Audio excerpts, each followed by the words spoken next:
All right, AB, I think we're live. We are live. What's up, everyone? Spencer Israel, Aaron Bree. The chat's going crazy, so we just figured we're going to start the show up. I know it said noon on YouTube, so apologies for that. But here's the situation: we have Ted Farnsworth. He's going to come on in about 10 minutes. Okay, Ted Farnsworth is scheduled to come on this show, this stream, 10 minutes from now. So everybody, chill. Okay, Ted's coming. AB, what's up, man? How you doing? How we doing, Spencer? It's a nice little Monday. I'm gonna go ahead and pull up my Robinhood. So yesterday we made some YOLO trades on the show, and they ended up working out. Well, the Roku one we made, I kind of got back to even, Spencer. But I had those open BABA calls, and BABA opened up today about like 2.5%. And so I sold those right at the open for a gain of about $700. Whoa. Yeah. Look at you. Good day. And then Spencer, listen to what I did on BABA. So sold the calls. Let me pull up BABA's chart real quick. The daily chart right here on Robinhood. Sold them up here right when the market opened. The stock dipped. And what did I do? I bought another call down here. So now that call is up about 5%. Was up a little bit more, but guess what? You're a bad man. I can't sell anything that I bought today because I have these 3-day trades. If I make this fourth one, then my account is restricted. That's much, man. So that, yeah, as you said yesterday, if it ain't the consequences of my own actions. But yeah, like you mentioned, Spencer, we will have Ted Farnsworth on in about 10 minutes or so, around 12:20. So if that's what you are here for, then stay tuned. We will get him on soon. Other than that, let me know in the chat what everyone is trading. And with that, we'll kick off the show. Let's do it. Let's get ready to rumble! Benzinga Nation jam-packed show today.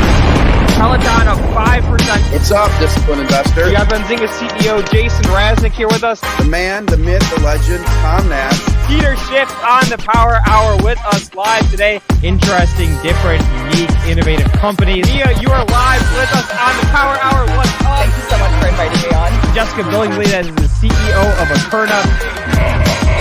The best trade idea resource out there. All right, so let's try to set the stage here for this BBIG thing, and let me do my best to walk you through the timeline of the events of last night and this morning, and then when we get Ted on, he can clarify what exactly has gone down. So I'm going to share my Benzinga Pro. There we go. So okay, well, let's start with last night. Okay, so I'm in my Benzinga Pro. This is a news feed of press releases and SEC filings. That's all this is. And I searched for BBIG. So what do we have last night? We have 3 different 8Ks, right? Form 8. 3 different 8Ks last night around out between 5:16 and 5:26 p.m. You all have seen these by now. The middle one is the one that says that the CEO has resigned, the CFO has resigned, and several board members have resigned. That's what the 8K said. That's kind of all that the 8K said. Right. There it is. Chris Ferguson, resignation as the CEO. Brett Roman, resignation as CFO. And then Lisa King was appointed. So new CEO. This was out in the 8K last night. Okay. That was at 5:16 p.m. Let's go to the chart here. Let's pull up a chart of BBIG. You can see the reaction right away to the filing, not to any media reports, not to any tweets or any articles, to the filing. Immediate, okay? Right there. That's why the stock went down, okay? Fast forward a little while. I'm going to go to a different news feed now. This is just a news feed of Benzinga Pro headlines from our news desk. This is the best part of Benzinga Pro is we have receipts for everything. 5:49 p.m.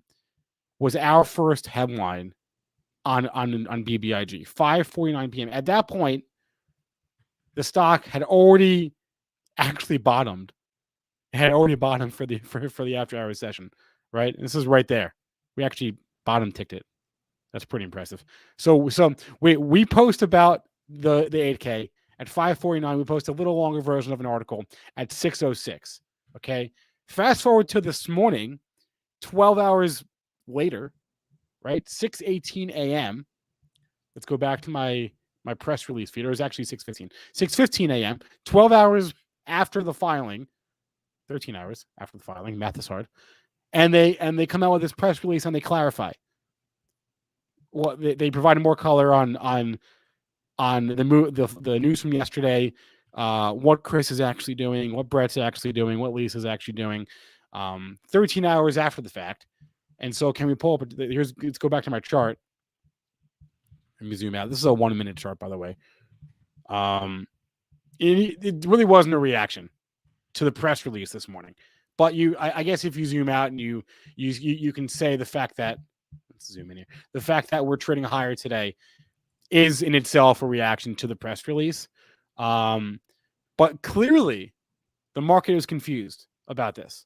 A lot of you people in the chat have been following the story a lot more closely than I have, and then Aaron has. So you probably understood this better than the market. But if the press release this morning is saying that these are planned resignations, there's nothing really new here. Well, the market did not know that. The 8K was not clear, if that's the case. But in any case, we're going to get Ted on in a few minutes to hopefully clarify what exactly happened here, because this is confusing stuff. You've got 3 8Ks plus a press release, and they come out on different days. It's a little bit confusing. So that's the story. Everyone was like shitting all over us last night as if we were the reason the stock was down. Yeah, I mean, I was going to ask Spencer. I mean, say we live in an alternative universe where, Benzinga doesn't exist. Benzinga Pro doesn't exist. Yeah. These 8Ks still go out last night, correct? Yeah, 8Ks were out last night. Again, I'll pull up the timestamp here. So the 8Ks hit the tape. There's 3 of them. The first one at 5:16 p.m. The second one 20 seconds later. Right here is where I'm at. So wait, go back to Tuesday 5:16 p.m. This 8K hit, and that would hit any. Was there a PR that went out with that or no? No press release last night. Just 3 SEC filings, 3 8Ks with the SEC. And they said different things, right? One of them talked about, spin-off. One of them talked about the news that actually matters, I think. Though, again, I'm not quite clear, which is why we invited Ted on the show today. But it's confusing. You would think with news of this nature that there would have also been an accompanying press release, or they would have clarified. A lot of confusion in any case. But you did see the stock react to the 8Ks last night quickly. It was immediate, which means that it means what the chart shows. It means that the market thought that this was bad news. I don't actually know if it was. Hopefully Ted can explain it. Got it. I'm trying to see the viewpoint that all right, so Brent Slava in the chat saying Benzinga Pro also reported timely when the press release was issued in the morning. And like you said, Spencer, I mean, the stock's been trading up all day today, up about 9% from where it opened. So yeah, I mean, I'm excited to get Ted on, see, his explanation for everything that went down. It sounds like maybe even just the market in general wasn't aware that these resignations had been planned, correct? I mean, that's what you could imply from the chart, right? Right. And I guess my question for Ted, if that's the case, is this whole thing could have been avoided if they just clarified that in the 8K. In the 8Ks that these were planned. But that's the point, is they didn't say that in the 8K. I can show it to you. It didn't say anything. It just said there was more color this morning in the press release than there was in the 3 filings last night. So basically the way I'm seeing it, Spencer, is wait, do we still have here? I'm sharing my Benzinga Pro now. So we have the 8K come out. Obviously the resignations, a lot of times not great sign for a company. The stock trades off. Then we put out a headline saying the stock is plummeting, which is just reporting on what has happened. And like I said, I'm pretty sure we bottom ticked it, which is actually impressive. Yeah. If you look at the time of that post, what was that? 5:40 something? The post where we put the headline out after the AKs was about I think we bottom 6:06 p.m. Okay. And then the bottom last night was made at I took my 1 minute chart off the screen, but it was made somewhere around there, which is interesting. In any Looks like case, it was made right around like 5:45. Yeah. But yeah, I mean, look, the stock's been performing well today. Like I said, up about 9% from its open. Let me get even a shorter time frame chart on here. So yeah, I mean, Spencer, I see Ted hanging out. I think let's just get to it. Let's just bring Ted on. I think enough of us blabbing. I agree. I see Ted backstage. Let's just get Ted Farnsworth on the show here.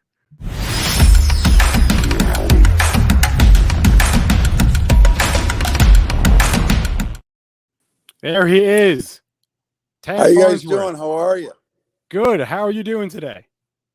I'm doing great. I'm still hoarse from our Dandelion festival up here, so my voice is a little hoarse, but all right. Well, I'm doing great. How are you guys doing? We appreciate you taking time today. Let's start with this. Can you clarify the filings that were out last night? You guys announced a bunch of stuff. CEO resigned, CFO resigned, board members resigned. Was that all planned? Resignations? Oh my gosh, it's been planned for almost since we started this for months and months, where it was a natural transition. So, for instance, Chris Ferguson, the CEO now, and Brett, the CFO. First of all the management staying intact. I mean, I literally been on the phone with Chris probably 3 or 4 times today alone. And really what he's doing is coming in the field to help us to grow the business on that side. And then Lisa King, really being the new CEO, is all about operations, executing internally while we're out building the business. So this has been planned for months and months and months. And Chris and Lisa have been working together for quite some time during the whole process as well. Okay. There appears to be some confusion though, right? In the market, right? If you that's what shorts love to do. Somebody reports the 8K and they'll start running with their own stories till we get our press release out and start to clarify the story. Right. But go ahead. Right. So the 8Ks were out last night. The press release was out this morning. 99 times out of 100, you see an 8K and you see that the CEO and the CFO are resigning. You don't even think. You react, right? So 100%. Right. So you clarified that was our bad, but by the way, it really should have gone out with the press release at the time, but we didn't have all the sign-offs on that. So the 8K went out because of the time limits and knowing we were going to do it. We didn't think, obviously in hindsight, you always look at that stuff, but the press release was already in the works, already in legal for process and everything else. And we're sitting here looking at it. They're not resigning at all. We're taking the board from Vinco and moving them over to Immersive, to a brand new startup. I think that's the best thing in the world for the shareholders, because you have a proven board, a proven CEO, and a proven CFO. And then Brian being the one with Vinco before, who's now going to be the CEO of the new company. Everybody's intact, but you're surrounding Brian, the new CEO, with the best possible board, the best CFO, who they've been doing this for years together. So our natural thing was to push that, to put him in the new subsidiary that we're spinning out, give it the best chance of success that it could have. And then, and everybody's still intact. And Chris will be out on the road with us, just building a business day to day, just what we're doing. So I guess why not clarify that in the 8K last night? Well, 2 things. It's a great question. I've had that a bunch of times. The 8K and the press release are 2 different things. Your 8K is always very factual for all the SEC filings, the regulations, the timelines. Factual. This is what it is. Is it a tender your resignation? It is, because that's what it is, and that's what the law calls it. However, it's really a handoff, and he's staying in the company. All of them are staying, and we're just shifting the management around. And this has gone on. This whole management plan has been planned now for several months of what to do. But you're right about that. Most people ask that, and they don't realize they're 2 different things, the press release. But normally you would put your press release with the 8K. So when we put out the press release, is really to clarify the bullet points of that Chris is here on a 3-year deal. I mean, look, when we came together months before that, working with Chris and everybody at Vinco, and we decided to come together with those guys, look what we've built as a team. Why would you break up the team? It's like having an NBA basketball team championship or a Super Bowl team. Why in the world would you break up that team? It's the opposite. It's almost like special teams, right? You push them over here to make sure as we're pushing over here, the new company that we're spinning out, we're all going to have shares in that. So you absolutely want to make sure that has the best shot to go forward. And so I'm thrilled with where it is. And Lisa King is an amazing executive. Came up through Dick's Sporting Goods when they had 3 stores, et cetera, has her own book, done incredibly well. And I've worked with Lisa for probably the last 4 or 5 years on multiple projects. And really, it was really about her time to shine and to really show the world what she can do. So were you surprised then to see the reaction last night to clearly to the 8K, right? Oh, yeah. But you know what? In all fairness, even like with nobody, like you guys, like Benzinga or CNBC or whatever, you only see the facts of the 8K. So that's what you report. Well, that's what everybody saw last night. Right now, I know. Right. But what I'm saying is, like, it's not anybody doing it maliciously. Now, the shorts will run with it. They'll do their own thing and try to spin their own story and keep shorting the stock or whatever it is. And then everybody will feed into that or they won't. But the one thing you got to remember, like, as you know, where like the Reddit crowd and all this stuff, these guys are way more sophisticated than people give them credit for. They understand what's going on. They know it's about the name change. Why change the name to Zash? Well, yesterday, Facebook announced that they're changing their name.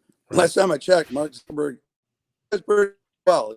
He's like, strategic on figuring out what he's doing, where he's going. So to us, even with that, with the name change, it's to clarify the story. So there's no more like Vinco, ZVV, this, that, and it's really to consolidate the story. All one company, all under one company, all the management and the boards are all intact and working side by side with each other.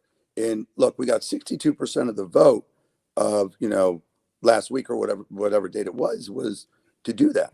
And then the other was pushing, because I'm sure you guys are getting the same questions, is as you're taking Kryptide and you're pushing it down the road, which we don't like doing that, but we also, to make sure it's a tax-free exchange, and when the shareholders get those shares on that public company, they're free trading shares, and so that dividend to them is really worth something. It's not that you're just thinking about it and you're trying to do it. So it's a very well thought out pattern. And definitely we have learned lessons along the way, just for the fact of growing, so quick, so fast.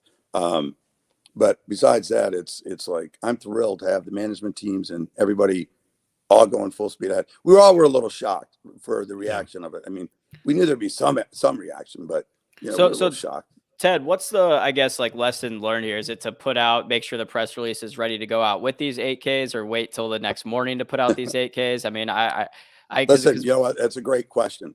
And I'll tell you, and this is on the record, I was talking to Lisa King last night. I said, your lesson here is you never put out an 8K without a press release attached to it, to explain it, to clarify.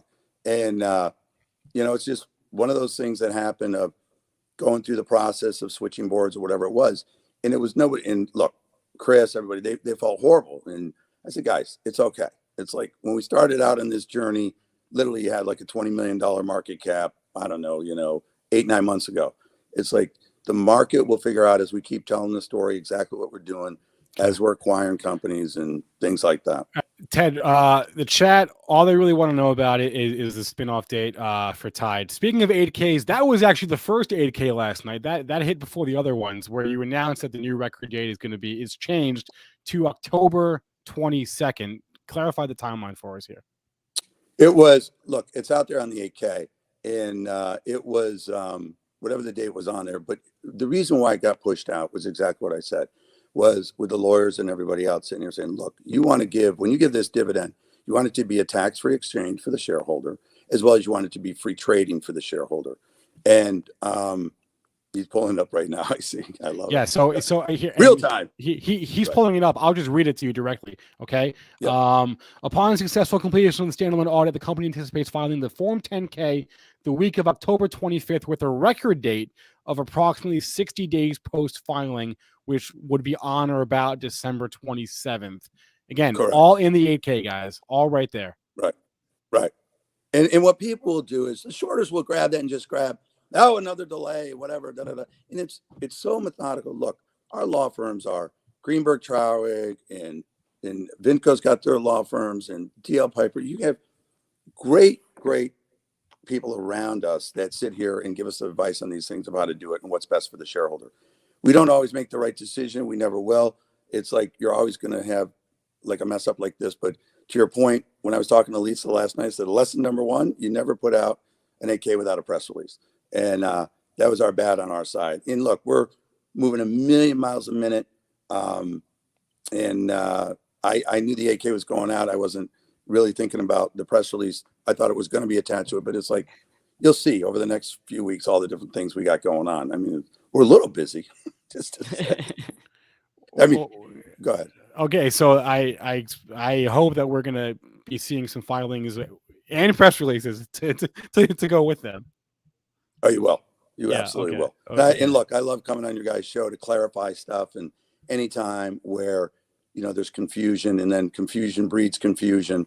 So what I'm saying is, when you see what's going on behind Zash, it's like you would never break up this team. You'd be crazy to break up this team. What we've built together as a team, Vinco, Zash, and all of our companies together over the last several months is, it's phenomenal in the pace that we're going at. And also the companies that we're acquiring and things is real, like AdRiser and, things like that. Lemotive's doing phenomenal. You're going to see the whole, refacing of Lemotive, some rebranding, all that stuff coming up here shortly. So in our numbers for revenue is they had, Vinco had very small revenues over the years. You're going to see, pretty significant growth going forward here on the revenue side. We're testing out all kinds of things on the ad platform. Could not be happier with AdRiser, where that's going. I mean, that's just a machine in itself. And that really is like Google AdWords and Facebook, where that's going to drive revenue from Lemotive, but even on its own, it drives, revenue. Okay, I'm just trying to clarify some stuff from the chat here. So let me read you all again directly, and then I'll ask Ted. Sure. I'm going to read from the filing, the 8K, the one about Tide, and it says the company anticipates filing the Form 10 the week of October 25th, with a record date of 60 days from there. So you still don't have a firm date yet, right? Correct? No, we do. I mean, unless something comes up that we don't foresee. I mean, you never put like the exact date just because if something happens, God forbid one of us was in the hospital or something, you don't know. But so you always have that language in it. But I'm telling you that we know what's under the clock, and we also know we want the spin out to happen before the end of the year. So it's December 27th. So it really fits into all the things we're doing. And look, forgive us for, maybe putting out the 8K without the press release, all that. But when you really look at what's going on with the company itself, that to me is the bigger story, the growth, everything that we're seeing being, the short form, video, that whole space is just blowing up, the metaverse, all these things that we're really on the forefront of. And you'll be seeing a lot of that stuff coming out. So Ted, I know last time we had you on, we talked a lot about, I might butcher the pronunciation here, but I think it's Lemotive. Lemotive. You got it. Well, Lemotive, and like everybody here, it's funny. Everybody here and Paul in Singapore. By the way, the whole Singapore team was here a couple of weeks ago. We had a whole executive summit here in Syracuse at the studio when we kicked off the Dandelion music concert and all that, which was phenomenal. Turned out great, and we're putting that on the road because it's all about content, guys. Like we literally had millions of streamers on that, and they were, sit there and edit it and all that. But it's Lemotive. But everybody calls it Lomo. So you'll be seeing stuff where, we've already trademarked Lomo and stuff like that. You'll be starting to see here things coming up over the next, even couple of weeks, maybe in the next few days, where we're doing different branding initiatives with other companies out there and some exciting things. So, but talking about Lemotive, Lomo, go ahead. Lomo, that's a little easier for me to say. Exactly. I butcher a lot of pronunciations. But I think last time there was a certain percentage or stake that y'all held, and I was curious if you've thought about like fully acquiring or what the status is there. Look, we have it out there that our intention is to fully acquire it, and we have that right to do that. So the bottom line is that is when they were all here. Everybody from Singapore, and they're still here in the States. They're in California and traveling around the States doing different things with different groups with us. But absolutely, the whole intention is to own 100% of it. And we couldn't be happier with that whole team, and then adding our other technology teams together and putting them together. Having them all here. Ted, before we hop off here, chat, all they really care about, I guess, aside from the record date here on the spinoff, is this ratio. Can you share that ratio with us of the spinoff or not yet? For Tide. You know what? I thought the ratio is in the 8K, so I better not. If you're saying you didn't see it, no, it's not. It's very good for the shareholders. We'll leave it at that. What about a ballpark? I didn't see it in the 8K. I'm looking at the 8K right now. You're giving me heat for the 8K. Now you want me to say something that's not in the 8K. Come on. I don't. You guys are great. That's why I love it. Don't shoot the messenger. No, but they're about to kill us. Listen. I'll tell you. I'll tell you this. You know, when you're a shareholder, both sides. I mean, you're fighting for the shareholder, right? So let's leave it at that. I mean, and I thought it was in there last night, or I thought it was in one of the filings a bit ago, but I'll take a look, and then I'll come back on and tell you if it's not. How about that? And we'll put a press release out with that 8K. Exactly. That's what we'll do. That's Listen, what we'll I do. really appreciate you guys, though, with our audience and stuff like that. We have tens of thousands of shareholders. I mean, it's way even more than that, but and the whole crowd out there. So we really appreciate your support and letting us clarify things, coming on and chatting about it. Ted Farnsworth, thanks a lot for coming on today. Appreciate it. Thanks, Ted. Thanks, guys. Right. Talk to you later. All right, and just to clarify one thing, everyone, the record date, this is how it goes for M&A, for spinoffs, for dividends. The record date is the date that the company is going to take stock of all their shareholders, right? They're going to basically go look at all the list of, okay, who owns shares in our company? Those people are going to get the spinoff, right? So Ted just said December 27th. That's what he just said. That date was also in the filing. It wasn't as firm, but that's what he just said just now. So December 27th is going to be your deadline. If you want the spinoff you have to own BBIG on December 27th. That's the record. That's the day where they're going to take stock of all of their shareholders and go from there. That's what Ted said. The 8K said it was less from the 8K actually said they anticipate filing the 10K the week of October 25th. They anticipate filing that week, and then 60 days from there, which will be the 27th of December. So everyone sit tight. It all really the clock doesn't start until we get the 10K. Okay. When we get the 10K, the clock will start. Until then, no clock. So Spencer, I got Corey in the chat. He or she is saying, Spencer, what does this all mean? I'm a newbie. Let's do a quick 60-second ELI 5. About what? This whole thing. Okay, when a man loves a woman, I have no idea what this whole thing. BBIG is spinning off another company. Okay, they're spinning off Tide. They're doing all their stuff too. This is just one part of one piece of the puzzle. And what is Tide? Who cares? Okay. Okay, that's not the point.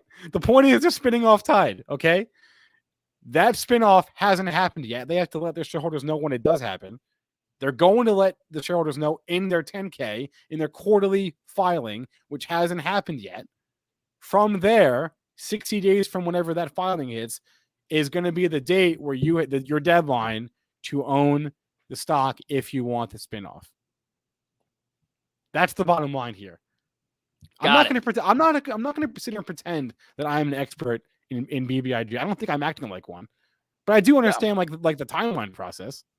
I understand why people were upset with the way the information came out last night. But as Ted said, that was plain and simple a mistake on the company's part to not have a press release out explaining this 8K that, hey, look, all these resignations are planned, part of this spinoff.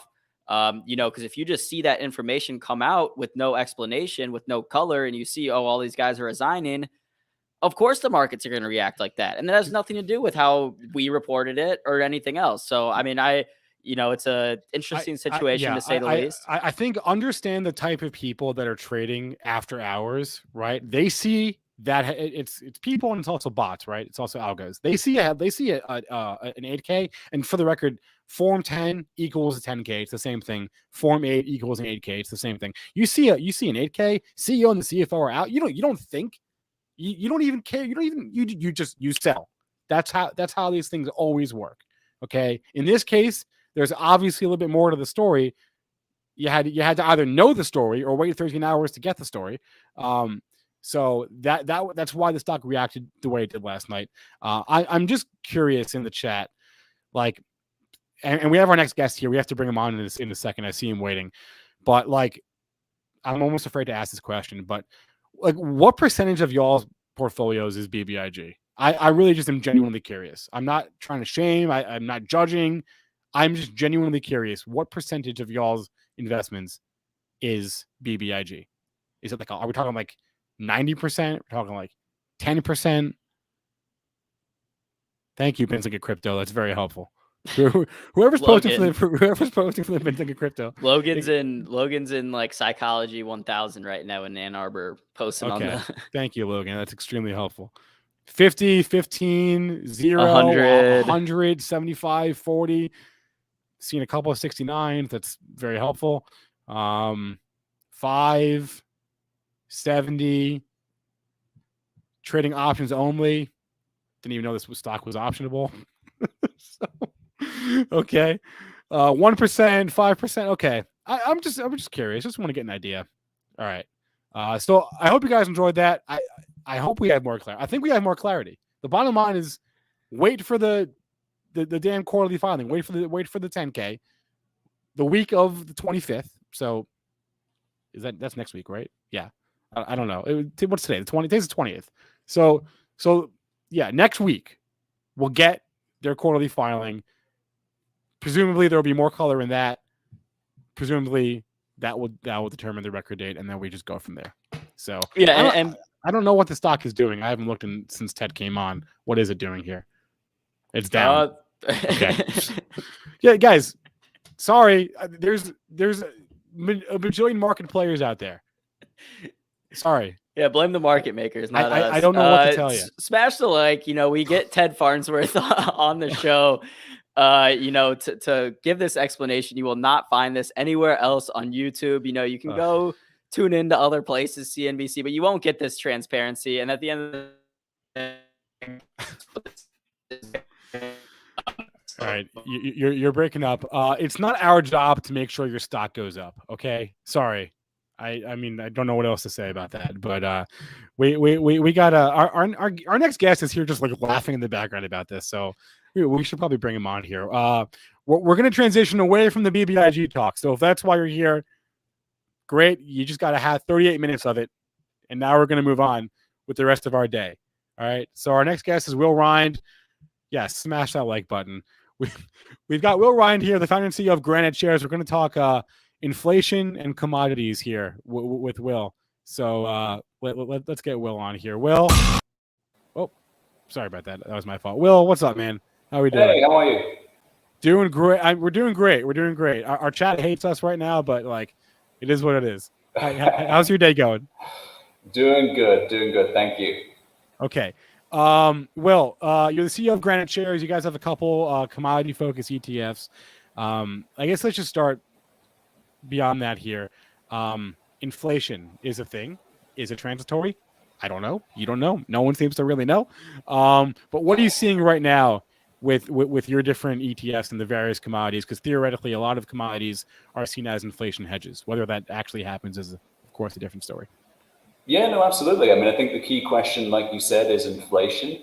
That's something that, let's be honest, we haven't seen for multiple decades. And so this is all a new thing for people, seeing the prices rising kind of in front of them, whether it's, at the gas pumps, whether it's at the grocery stores, or whether it's, rents or used cars. I mean, this is all kind of new stuff. And obviously in the investing side, people are asking themselves, well, I know inflation is a bad thing, right? But how do I play that? How do I make sure my portfolio is positioned well and make sure that I can make some money out of this? And so commodities or real assets has always been kind of one of those places that people go to. Why? Because a lot of the things that are rising in price, the reason why we have inflation is because commodities themselves are rising. So price of oil is rising, which affects gas prices at the pump. price of raw materials are rising, which affects a lot of the goods that we buy. And so for that reason, you have energy and food, which are in the commodity complex. Those are rising, and one way to get ahead of that is actually to invest in those yourself. Okay, let's talk about oil here for a second, because oil can't seem to stop going up. I guess it's the one of the elephants in the room here. Whenever I see oil rising, I'm inclined to sell it and not think it'll keep going higher. But I've been proven wrong this entire time here. So oil is at $83 right now. Just what is your take on what's going on there? Well, what's going on, Spencer, is that part of this is we do have obviously huge amount of demand. Global economies opening up, and so there is a large amount of demand. And right now we have more demand than supply. And so, yes, we could put more supply, we could see more supply coming on the market from OPEC or the OPEC Plus group, but I don't think that's going to matter. At this stage, what really matters is people almost expecting there to be higher prices. We're going into winter at the moment. There's a huge energy crisis going on in Europe, which you may have seen, you may have talked about on the show.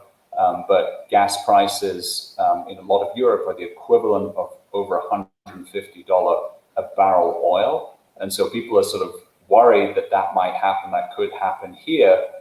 This time around, your other traditional kind of methods of putting more supply onto the market, such as shale, et cetera, be much more disciplined, because a lot of activists, shareholders and things have gotten involved and said, well, look, you've got to focus on, rewarding shareholders as opposed to just pumping more.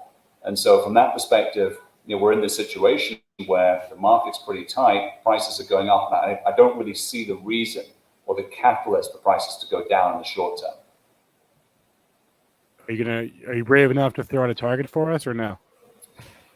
I don't know. I mean, I think that, we could see over $100 a barrel, certainly in the next 6 months. It's definitely not implausible given what's happened in Europe. I mean, it's just crazy what's coming out of the UK and what's coming out of the European countries in terms of the gas crisis. So I think, coming into this, I think there's another sort of El Nino effect this winter. So already we're starting to hear about a colder winter than normal. So in this environment, I don't think 100 a barrel is out of this world. Okay, what about gold here? You've got this bar ETF, right? The GraniteShares Gold Trust. Why hasn't gold gone up? Explain to me. I always was told gold is an inflation hedge. Gold is an inflation hedge. Why is that not working right now when we actually have inflation? That is a great question. Thank you. Explain. I hope you can answer it. I'll try. I'll certainly give you my take on what's going on. And what I think is happening is that the market, and this is the important thing, you and I know there's inflation, but that's not what the market thinks. The market still thinks that inflation is transitory. And that is by and large the narrative that comes out of the Federal Reserve. And I think at the moment, you still have the market clinging to this idea that inflation is a short-term phenomenon. See the administration saying this a lot as well, and that it's nothing to worry about. It will all pass quickly, and we'll sort of be back to our normal kind of trajectory.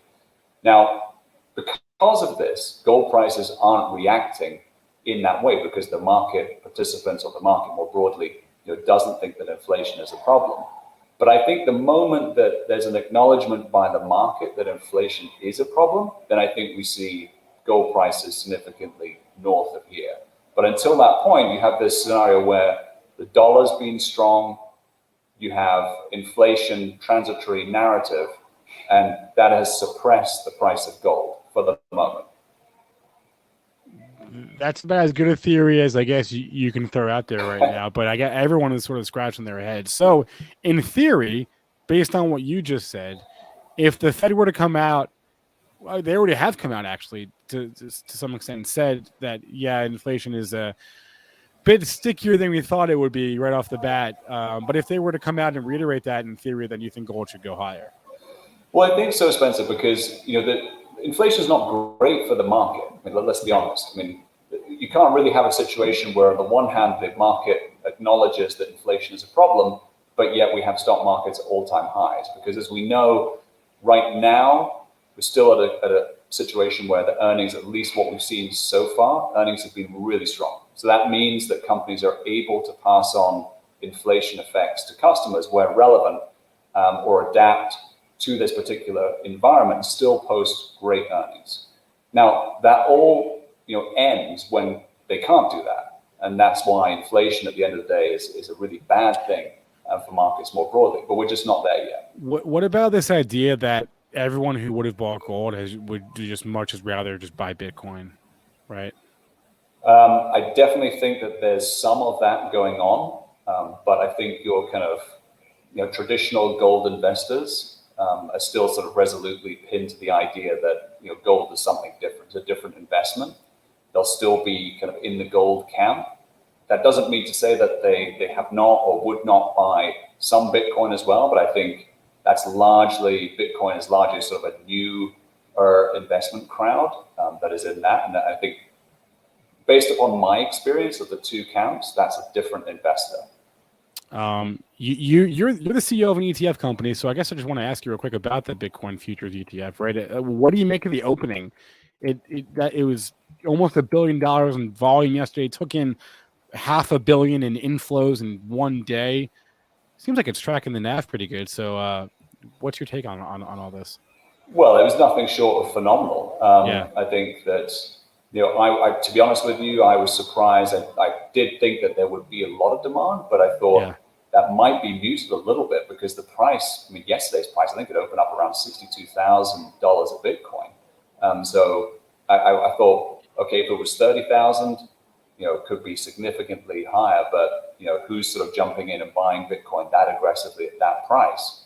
But it seemed like there was absolutely no lack of demand, and obviously crazy opening yesterday, huge amounts of volume happening again today.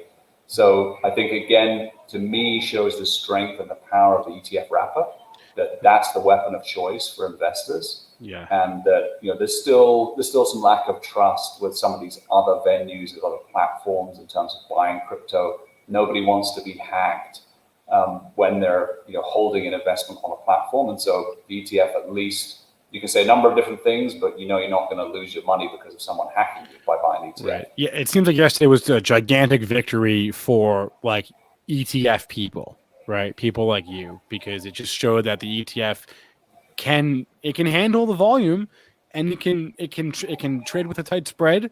It can be liquid.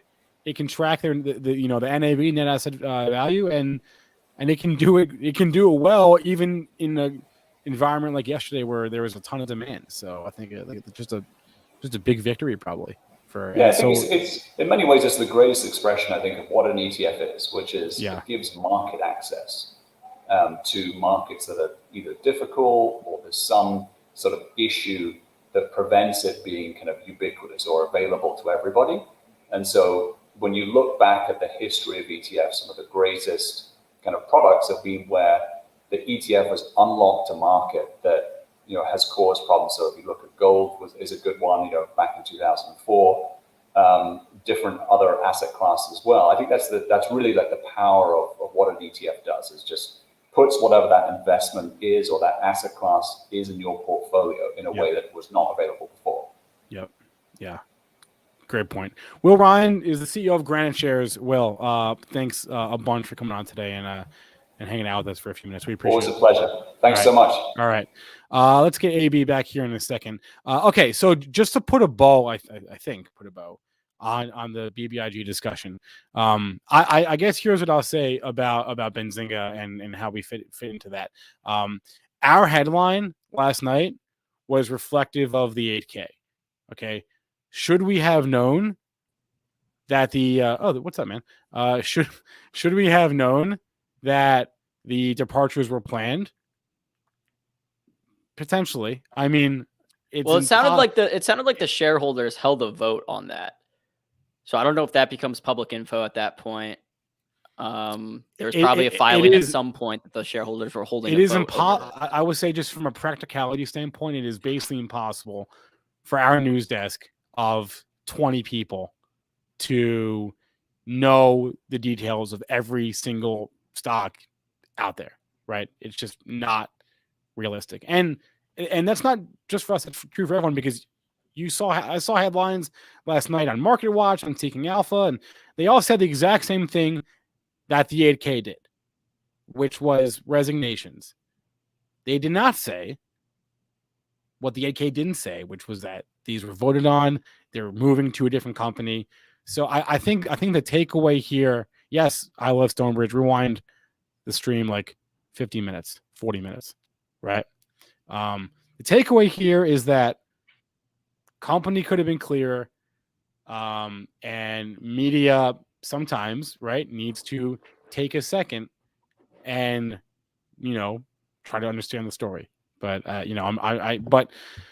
the whole thing was kind of a communication cluster.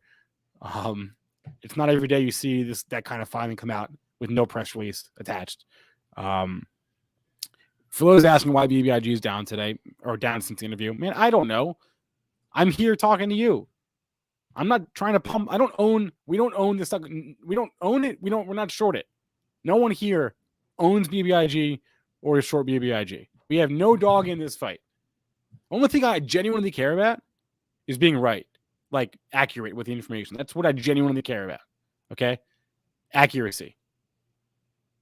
I think we have a better picture now from the interview with Ted. Yeah, so Rage Quitter is saying, I'll bring it up on the screen, right? We left out the whole story, though, only reported one part. We reported the part that everybody else saw, which was the part that was in the filing. This is a really complicated company. There's spin-offs, there's like mergers, there's like 4 companies at play here. It's really confusing for the average person who is not spending his or her entire time understanding Vinco Ventures, right? Yeah, I mean, that's the thing, Spencer. If we had people on our news desk that were shareholders of Vinco Ventures, maybe they would have known that this vote was held. But the bottom line is we don't. We cover however many thousands of publicly traded companies there are out there. So it's yeah, I mean, it is what it is. It sounds like Ted understood the fault of the company for not having that press release go out with the 8K. And I think that alone clears up all this confusion. And like you said, is it possible that, someone could have known that, hey, look, this was voted on in the past. This is, 100%. So, I think it's one of those things you live and you learn, and hopefully the company learns from it as well. Patrick Starr in the chat, AB, how your call's going? Yeah, tell us, please. Yeah. I pulled up my Robinhood earlier. They're doing well. The problem is I kind of screwed myself, and I made a not dumb decision by opening some calls this morning that I cannot close today. Well, I can close them, but if I do, then I'm going to be restricted. So I sold, let's see, go to my messages. So I sold my BABA calls this morning. Spencer and I opened a Roku one. Wait. Don't tie me into this. This is you. This is all you. No, Spencer, that was your wait. Back me up here, Shelly. Okay. All right. I may have suggested it, but okay. I may have. Fine. Okay, I'll give you that. I bought the call for $383 per contract. Sold it for $370, so took a $13 loss, but we'll live with that. Made some money on the BABA calls today. That's why I was up about $725. Then I was up a few more $100 on this Tesla call, and I went to close it, couldn't close it because if I do, I'm going to be restricted. So now I'm basically stuck holding this Tesla call into tomorrow, which I don't love, not happy about it, but learn from the mistakes. Wait, I want to show something real fast. Someone asked why we wouldn't contact the company before posting.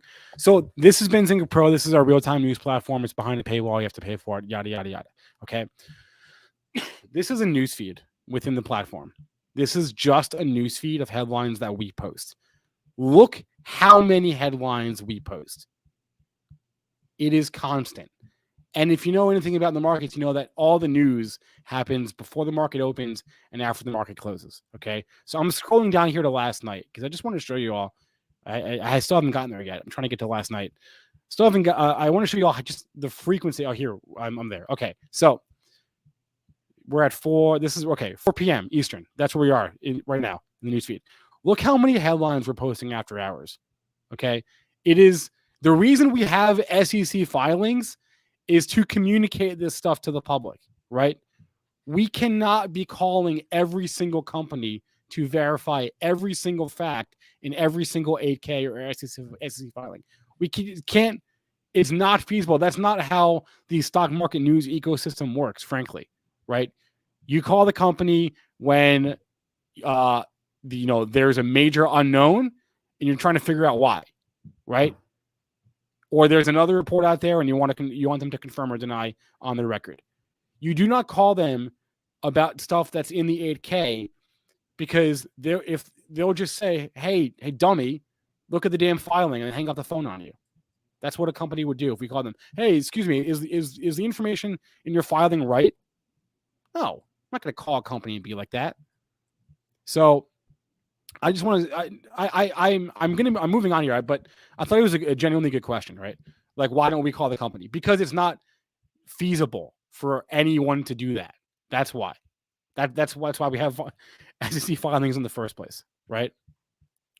And again, I'll move on. I'm done. The stock was down before we posted on it. I'm done. I mean, we've talked about this for like an hour at this point, so so I hope we helped.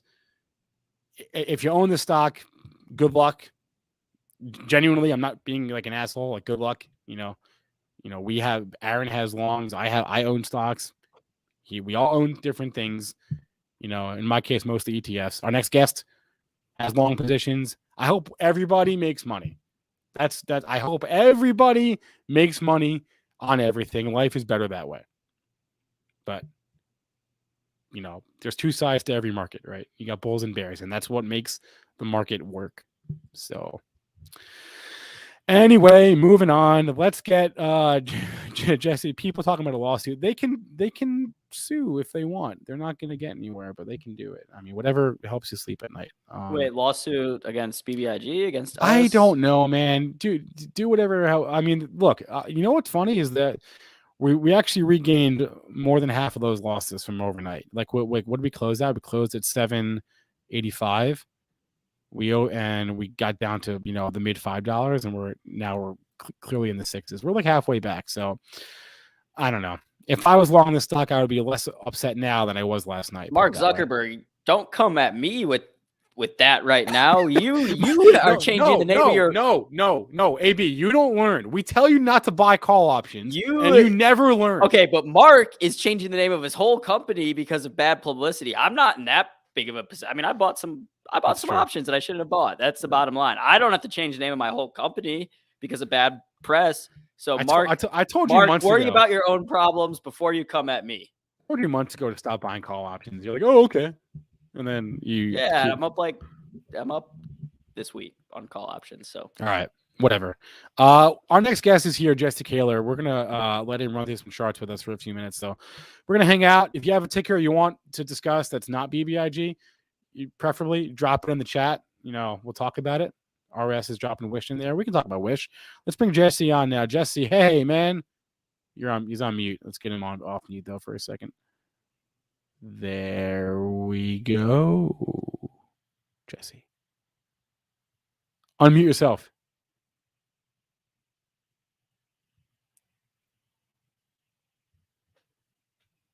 On the bottom of the screen there, you see that little mute button?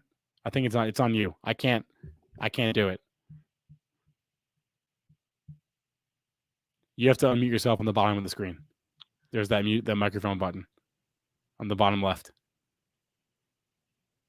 Yes? No? Okay. Well, while he's doing that, I still see. Oh, now he's gone. Okay. We'll get Jesse back here in a second.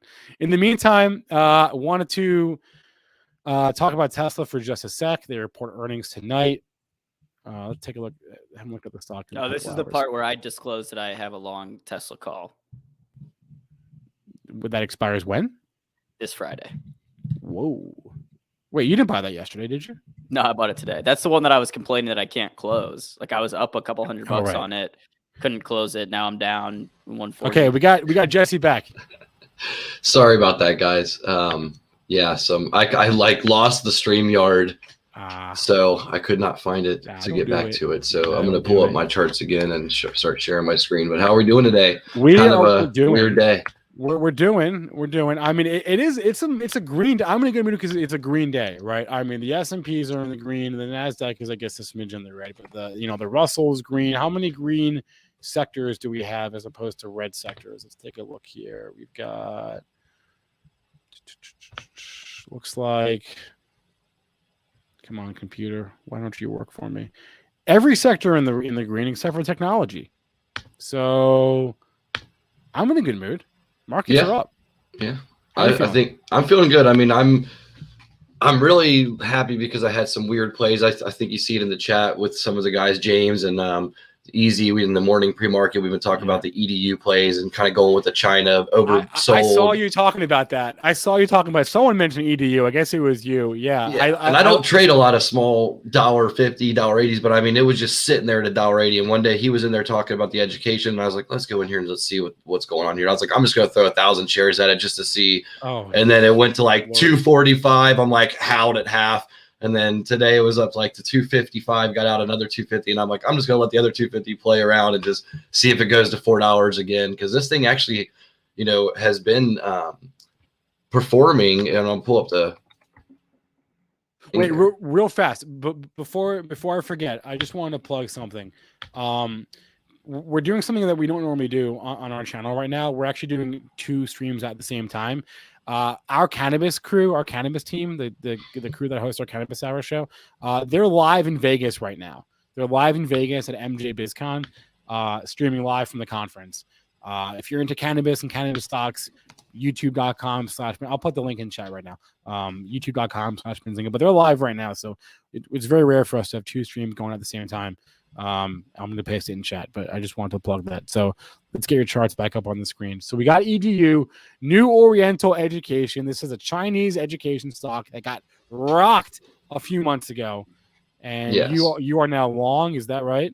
Well, it was a trade. It was more of a, I saw that they were consolidating down here in the 180s. And then I was like, you know what? I'm just going to take a flyer at it with a tight stop loss, like 30 cents, 20 cents. And then every day I was doing well on it. We were kind of just getting excited watching it go. And then it just broke out the last 2 days. In my opinion, 30, 40 cents on a $2 stock is great. So, or $1 stock. So, but the one that I like that I actually put in, I didn't buy much today, but I did buy some Foot Locker. Oh. And I don't think anyone's been talking about this. I think it's kind of just a sleepy, took a $20 smack from the up air in the 60s. And for me, it just seems like with the earnings, and it's more of a, I guess, a biased position because my family member is a very big collector of shoes, and he kind of gave me some shoe insider information. And he's like, man, I'm charging double for what I bought 6 months ago because the supply and demand is just so, it's so great right now for these specific types of shoes. And I think that going online has been a lot easier for people to find these shoes. They're actually being able to buy them because they're not having to drive to the store, go into the Foot Locker, actually hope that the shoe's on the shelf and their size. They can get online, they can buy them, they can get them quicker and have access to them. And I think that they've made their website and ordering process a lot easier. So it's kind of just one of those things where I like where they're at now. I know they're kind of on a downtrend at this moment. I'd be kind of calling a 50% retracement from that previous move. If you look where they went from 30s to 60s, now we're getting in the 40s, 48, 45, and that range is kind of coming back down here. I think it's just going to be a good time to enter here. And I'm tight stop loss. I put it right here at this lower channel. 46.25 is on my radar. So if it alerts me and gets down there and starts to fail there, then I'm going to be out right here. So wow. Looking for $52. See, I appreciate the technical aspect of it because I have a hard time, divorcing chart from the narrative. And the narrative would be like, I'd be terrified of like supply chain problems. So yeah, and I get that, but I feel like it hasn't. I think that's going to be next quarter. I think that we're not hit. Okay. We're right there. I know. I think there's going to be a.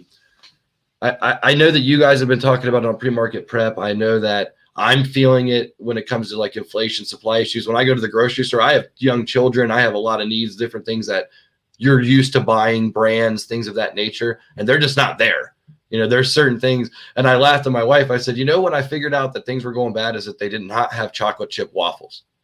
They had every other waffle in the place, but that one. And I'm like, you know, it made me just, as a joke, jokingly, I told her, I said, what else is missing, you know, from the aisle? Like what's going on? Like, what are you looking at, honey, that you're not, that I don't know, like feminine products that I may not be purchasing. So I've been researching them as well. And, you know, looking into, you know, who's going to be hurt by this. Is it like shaving companies, you know, razors, things like that, where people are they going to be going out and stocking up on these? So is it the opposite? You know, they're going to be a run up in bodily toiletries. You know, I think that there's going to be a big thing in toiletries that people are going to be stuck. Not the food is like everyone's worried about food being gone, but when you can't get, we're all going to be bearded men. Who was it? Was it oh shoot, I saw a headline go by to this morning. Was it Nestle?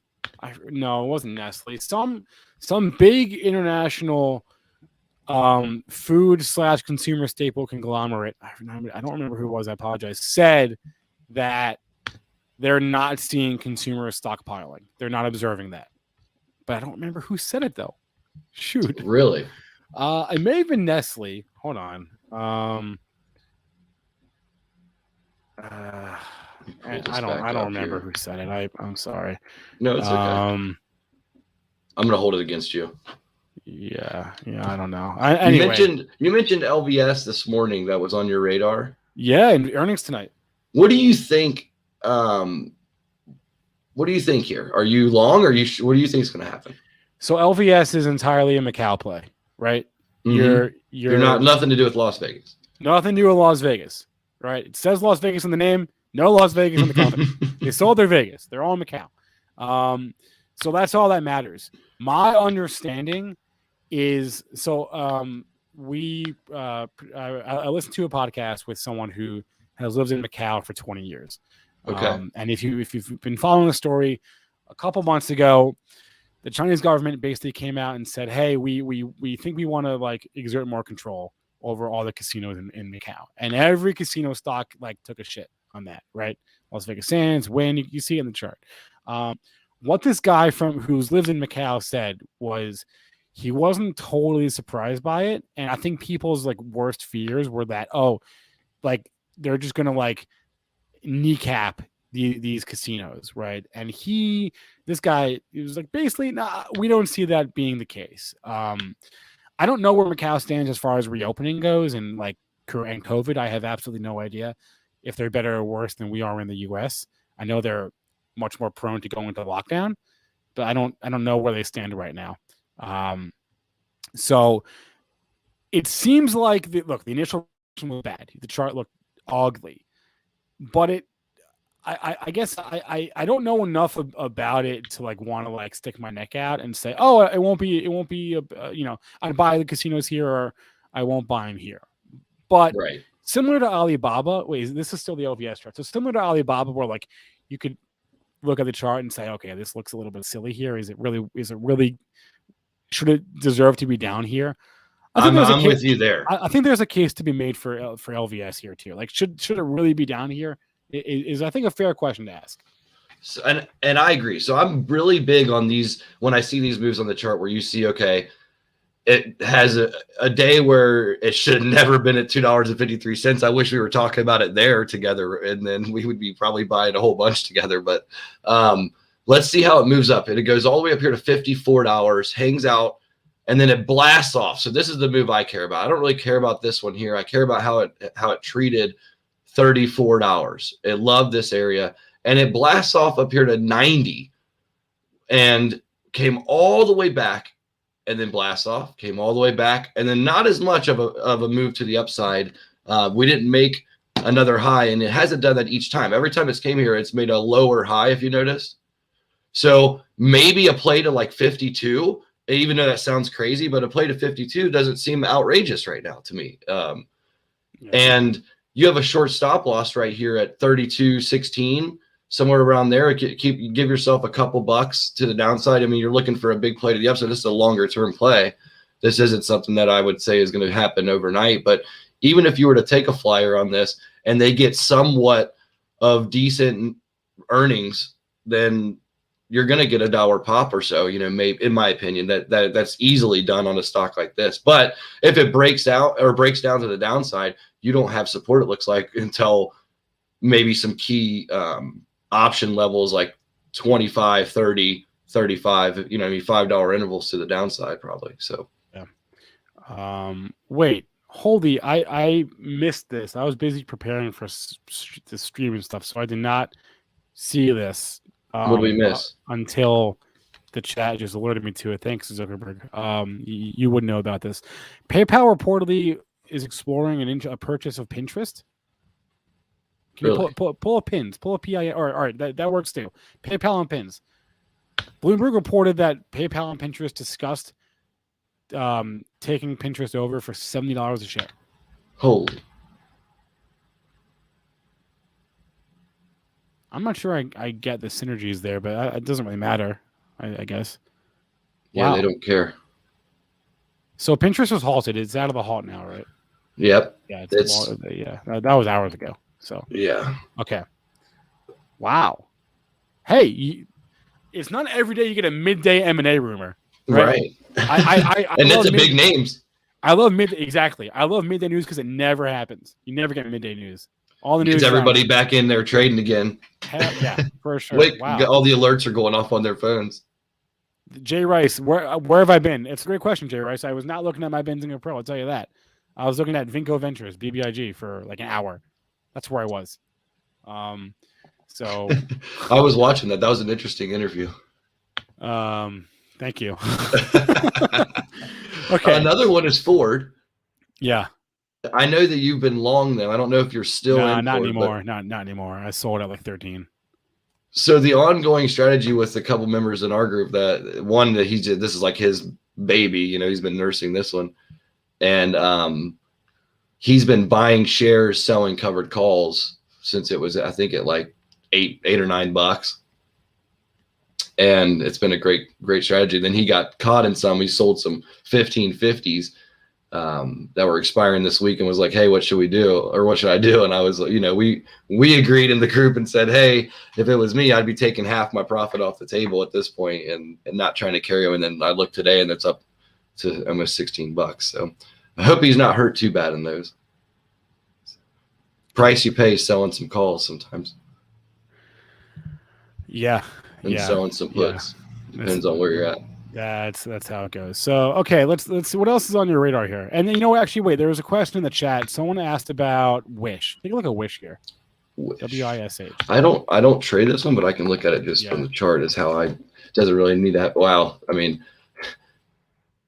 that's a big move. I'd like to have been at $5 and then when it pulled back, but then now it's just chasing at this point. In my opinion, this would be a good place for it to fall back down to easily 580. Just by looking at it, it just looks like it could just come right back down underneath that $6 range. But is there news out on it that we don't know about? Spencer, do you see anything? No, this is a high flying stock, so I don't know. Just the daily. I mean, no. You trending wise, you're about to hit resistance at this point, or at 653 at the most. It looks like so. But things can turn around. That's a lot of times I feel like there's a lot of people chasing stocks that they might have been in at, you could have been in this thing from 30, 19. This is when most people are buying that are in the chats that I see. Not trying to like dog anyone, but that's what I'll see is that people are buying. They're like, what do you think about this? What do you think? Do you think it's coming back? And that's the moment where I'm like, maybe I should short this thing. Is a lot of times when people are like, man, what do you think about this one? I say, I think it's probably too late if you're asking me. And that's just plain and simple. It's just the reality of it. And then when you come and look at a chart that it's completely on a downtrend, why fight the trend? Why would you say, in my opinion, like, and I don't know if they're long, whoever asked. Yeah. But if they are, this looks like you would need it to break out above 615, 625 and hold that. And then this previous area here, if you can hold that again, then maybe you go up and shoot back for 850 or so. You're going to have some strong resistance at $10 if it ever gets there. Do I need 1, 2 in the chat? You can just rewind the video, man. We're on YouTube. You can just rewind it. You just go back, rewind it like an hour. Hey, and smash that like while we're taking a second. We got 356 likes. Why not get to 400? Why not? Let's just. There's 504 watching, so maybe we can. Well, 511 now. We just had a few people jump on, so let's get more likes. Tell us what you guys want to see. What other stocks are you looking at? Long CCL. See that one there? I mean, you're at a decent support level. You don't have you have some definite stops in place here that you can put in that are to the downside, but I mean, it's selling off right now. Is it oversold at this point? It looks like it. Your medium range 2374 for a target. If you were to go in right now, it looks like, this could be an area where you've got a stop loss. Let's see where it tells us our ratio. So, I mean, that's a decent play there. You could have a super tight stop loss with some good upside. 2.75 ratio if you're using a 85-cent stop, looking for $2.34 target. Tell us a little more about like how you find ideas. Well, my ideas come from risk. If I don't care about the upside, typically I'm looking exactly at when I see a chart. I'm looking for. I don't want to be buying up here for when at this moment I'm looking at it. I go, okay, well, there's a lot of downside that I can not manage. I don't know how far it can go down. Well, at this point, I'm looking at the Keltner channels. I'm following the EMA. If it's see how it's supported here, and then it broke to the downside. Now you're at an area where it's consolidating. It's trying to choose which way it wants to go, to the upside or to the downside. Well, I would rather buy something that looks oversold than try to buy something that's on a breakout, especially on a stock that's going down. So if it's downtrending, this would be usually a harder stock to find entry on. But overall, when I'm just trying to find trade ideas, it's just usually the chat, being on Benzinga YouTube, just watching the chat all day, and I see ideas. I pull them up and see why are they mentioning the stock. And then we also have technology that we all use. I think most traders have different ways to find information, but we use a bot. You can just put in top news or top trending stocks on Wall Street Bets, and it automatically tells you how many times it's been mentioned and lists them for you. And that's all in Discord, where I just go in there. I can just find information on what's trending. Unusual options activity is a big list I like to go off of, just for volatility for me to trade shares. So I watch the options activity just to be able to find and see what stocks might be in a range. If I see a huge sell order at a $55 price on an option and a huge sell order at a $50 range, then maybe that's the range it's going to be trading in. So try to buy a little bit towards the 50s, sell a little bit towards the 55s, and that's just a few quick run through of ideas that I try to do, things that I find that help me at least pull a stock up that I would not normally look at. But overall, I mean, I look at your normal players that are on CNBC or on Benzinga coming through the scanners. What's moving pre-market is a big one for me. I look at the pre-market movers, the pre-market losers, and just make a list of those and take a look at them. Like right now I wrote down Sony, Microsoft, Google, Facebook, NVIDIA, and then Next Tech Solutions, which is an OTC, which trades under NEXCF. Those are all for like metaverse plays. So we've had Next Tech on the channel before. That's one of the more active OTC names. Pretty widely traded. I like to do a lot of research, so I just go. I mean, right now I'm going to be out there. I've been looking up who's going to be making the vest for the metaverse. Who's going to be making like the vibration feel where you get shot by a bullet and you feel it, or these are the things that I'm looking for. Like, what are we going to need to make the metaverse work? so I know that's like a big topic, and I'm trying to look for the future of like who's going to be making these things. And I don't know. I'm excited about it. It's a huge topic for me. It's a good thought. It's a good idea. Part of me wonders, these futuristic things, metaverse, right? Self-driving cars, even like things take like a long time is my point, right? 10 years. Yeah. Yeah. So, are we in like the top of the first? Are we in like the first batter of the first inning? In which case we got like a long way to go. And sometimes the first movers aren't necessarily the winners. So I love the idea of the metaverse, but we're in the Yahoo version of or AOL Instant Messenger version of the metaverse. Perhaps. Wait, why did was that eBay spike? Who brought that up in the chat? Let me find it. Les, was that eBay spike? Was that because of PayPal? Because I didn't realize that they had any relationship anymore. I thought that spinoff was years ago. I didn't know that. I see that eBay spike this morning. It must have been off relation to the PayPal headline, but I didn't realize that they traded with any kind of relationship at all. So I'm a little bit confused there. And see, if you just look at that chart right now, if you look at eBay, that's right there is oversold in my opinion. That's a 5-minute chart.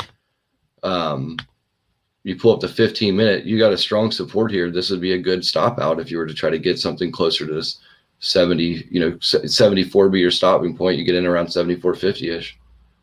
But try to just get a quick 50-cent pops, get from the bottom channel. You're oversold below the channels here on the counter, and just hope to come back and just touch that 75 again. You're getting 25 to 50 cents, quick plays, quick trades. Yes, there is a report that Pinterest said they're in the early stages of a discussion, potential discussion with PayPal. So there's a lot we don't know about this story, but hey, nice midday M&A rumor featuring 2 stocks that everyone has heard of, which is always fun. Always fun. S&P's whole market kind of dropping here a little bit. Actually, we get every major index, the S&P, the Nasdaq, and the Russell, all just took a little bit of a dip here in the last few minutes. All right, hold on. I got to man the ship. No, triple D mode. Any kind of volatility, just like, freak out. Everyone freak out. Well, I don't have any alerts going off yet, so I'm not getting hit too bad. Let's see. That's good. We're still up 1.5% for the day. That's not bad. Yeah, I've got the futures up, but I prefer the SPY during the day. And I meant my portfolio, not okay. Everyone's confused on. They're like, hold on, we're not up 1%. SPY dropping quickly. I see that, Cameron. Yeah, it's dropping. Does anyone have any ideas? I mean, it's middle of the day. It's bots trading with other bots, right? So I don't know. I mean, it did just make a pretty big move to the upside. So you got some profit takings. We had pretty much an easy day of green. Okay, here's one I'm not familiar with. Look, and it came right off that. Boom, bounced, went right up to that channel. Wait, oh shoot, wait, Andy, was there for real a Fed headline? Because if there is, then that Fed news. That could be it. I didn't see anything but just because I didn't see it doesn't mean it didn't happen. I've stuck in my COVID quarantine. I have limited screen space here, so I don't see anything. But I guess it could be. Okay. KLXE in the chat. That's what I was going to ask you about. This is not one that I'm familiar with. To me, this is so coming from a person who I may not give you the perfect wording for everything, but when I look at this chart, this looks to me like bots are in control, and it's very illiquid, and there's a lot of when it looks like a scatter plot like this, I do not like it. I usually don't touch. That's just a personal thing of mine. When I see a chart that looks like this, it just looks too crazy. I'm not trading this. But I don't know anything about this company. Clean Energy Service Holdings. I've never heard of it before. What are you asking, KLXE, please? What are we looking for? Are we looking for technical analysis? I mean, you're trading between 420 and $5. So lean on that 420 as your stop. it looks like you might be trying to do you got a 50% retracement. You're trying to get back up here. If it gets back up here above 5 and holds support, then maybe you take a long if you're looking for it that way. There's just multiple ways you could trade this or not trade this. What about, here's another one. This is from Sophia. What is this? UEC? Uranium. Okay. This one I've at least heard of. Uranium Energy. I've been seeing uranium all over the place. It's like, what are we like? What's going on with uranium? I need to get in to figure out what we're using this uranium for that we need so badly. Because it seems like every day on the scanner when I wake up, that's like the top sector for a while, like a month and a half now. I know. Uranium is a monster. I don't get it. I don't know the uranium story. The one time I did try to comment on it and I didn't know it, I'm just gonna not comment because I don't know the uranium. I don't know anything about it. I can't say. I mean, is it a battery play? No. I don't think so. I don't think so. Right. I think it's just stockpiling, but I'm honestly not sure. So I'm not gonna say anything. Even though we're hoarding uranium in our backyards. Maybe. Patrick Starr, we did talk about CCL like 10 minutes ago. You can just check that out. What about Amazon here, Jesse? What do you think about Amazon? I mean, I think that they rule the world. Day? Wait, was Prime Day this summer? Do we miss it, or is it coming up? When is Prime Day? Did it already happen? I think it already happened. I think it was like. Oh yeah, it was in June. Never mind, it was in June. Yeah, I was gonna say I think that there was like not a big deal. Even you mentioned, I think you were like it was just kind of like not as big as it normally was. Yeah. Well, last year they had Prime Day like right on like Black Friday or something like that because of the pandemic, but never mind. Okay. And anyway, Amazon here. Amazon is looking like everything else where this is, do you buy this dip or do you just hold off? I mean, look at that. For me, you've got defined stop right there. If it comes back and breaks below this where it wicked out right here, 33.98, and then look, you're trying to get back to 34.18. I mean, that could bounce right back up to that channel and at least test that again.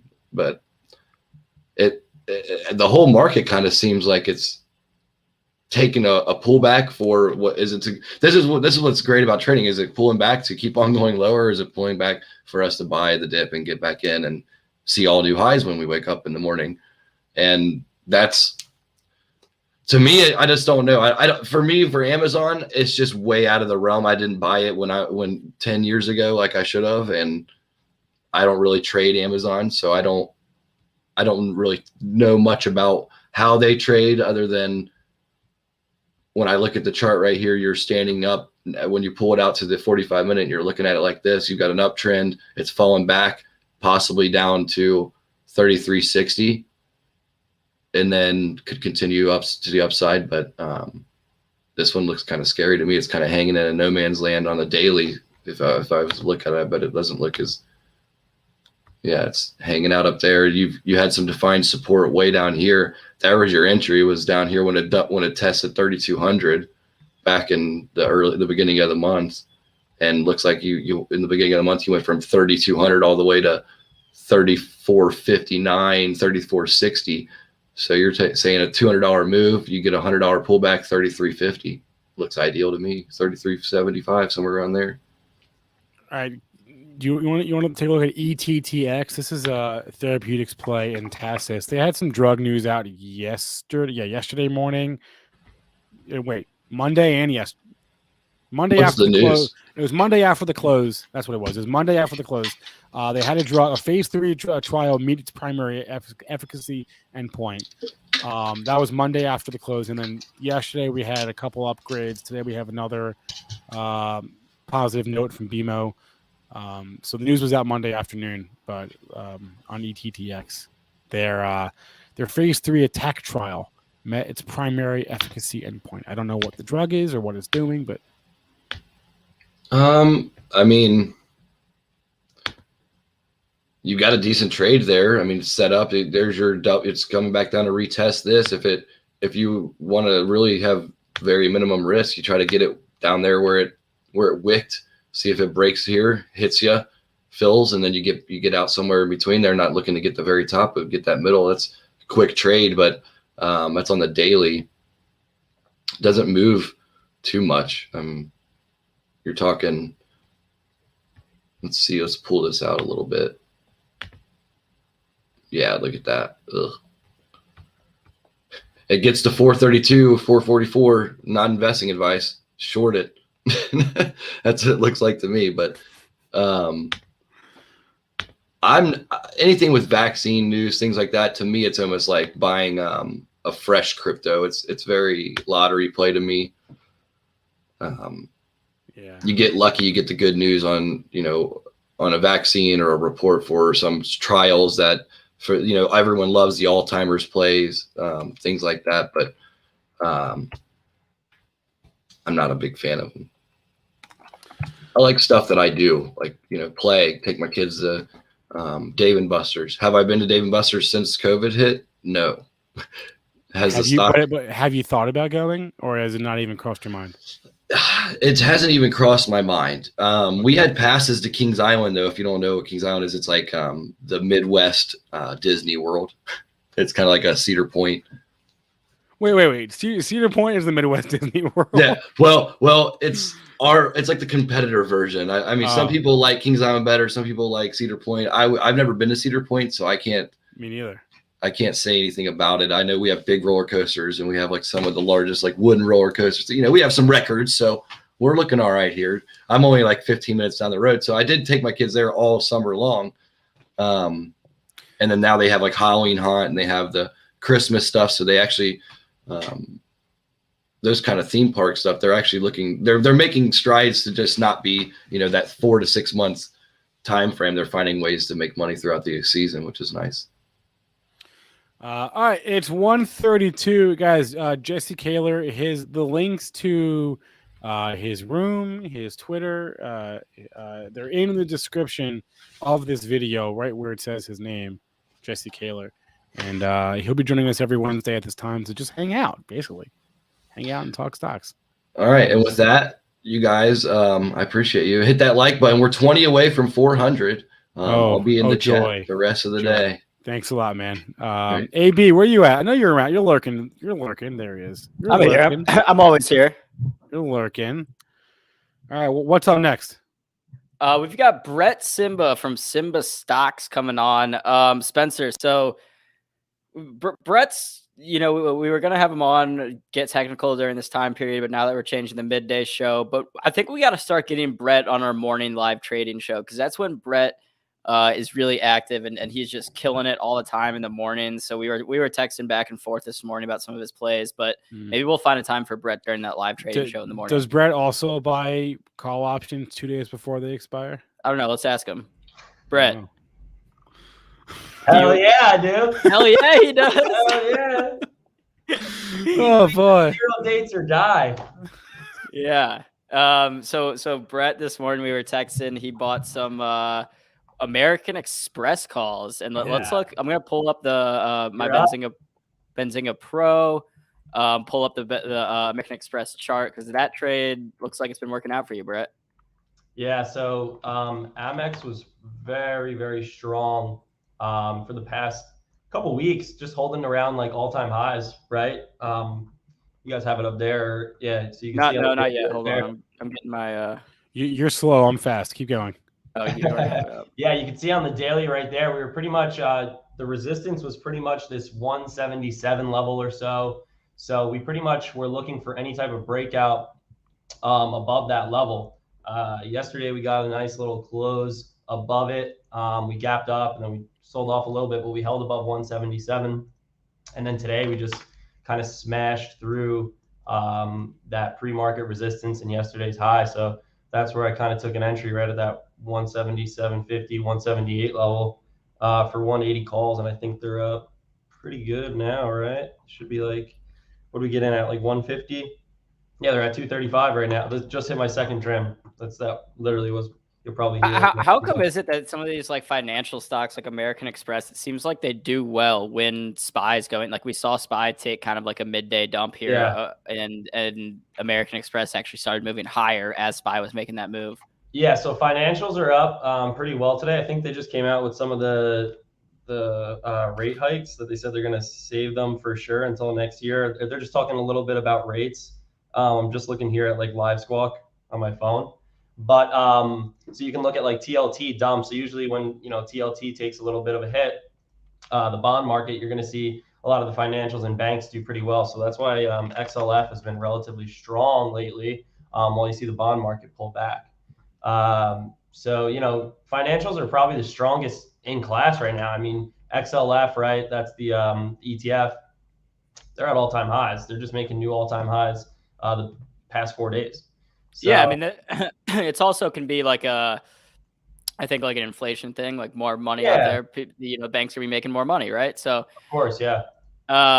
What about some other plays? I know you talked about a Tesla play. You were Yeah, so Tesla's obviously one of the strongest names right now as well. I like Tesla this past week, Amazon and Netflix, but obviously we have the first big earnings was Netflix, which was yesterday. Did pretty well. I don't think we got as big of a pump right away because they didn't exactly smash the subs, but they did beat on subs. They beat on revenue, I believe, as well. And obviously Squid Games is, you know, pumping a lot of that, I think. But we got a little bit of a pullback on Netflix. The daily chart still looks good. All these FANG stocks look pretty good right now, but earnings are, you know, this week and into next week. So Tesla's today. It's kind of hard to play earnings, right? Especially when you're at all-time highs, because the stock usually runs up into earnings. So the only types of plays that I think are, you know, viable or worth it really are spreads. And that's going to be because you're not really like risking the same amount you would on a naked call out of the money, right? But you need to pick some type of doable strike. So what we took is what did I take here? I think 885 and 890. Yeah, and you can go ahead and share a screen if you've got this pulled up on your computer. Oh, yeah, Brett. yeah, pull it up.